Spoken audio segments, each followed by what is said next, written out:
Accessing and database.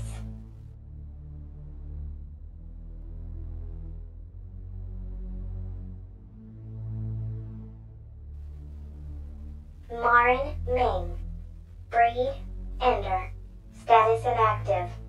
Divertive ability, teleportation.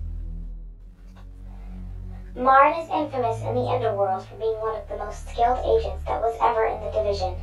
A master of martial arts and a pioneer in elemental energy manipulation, she was known as being a shining example of the perfect agent. 18 years prior to the start of the series, however, she changed her agency status to inactive and disappeared from the Ender radar.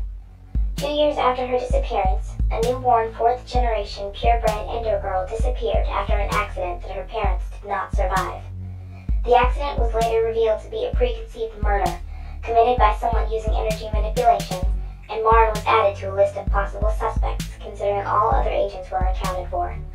Marin claims that Kat Kepler, the newborn girl, was given to her by her parents, though she tells Kat that they are still alive as motivation for her training. After Kat was discovered in Cambridge Valley by agents Zero and Skyhawk, Marin revealed herself and her relation to Kat to the end when she stepped in to rescue her. The division was not immediately able to track down her location until a girl, who happened to be an old summer camp friend of Agent Skyhawk, stumbled upon their habitation. Having no hard evidence against her for murder, however, the End was not allowed to dispatch agents to eliminate her. She instead was brought to a special prison, guilty for the kidnapping of an important Ender asset, Kat Kepler. Exiting and database. She felt so in control, she thought she was God, she felt so high. There she was.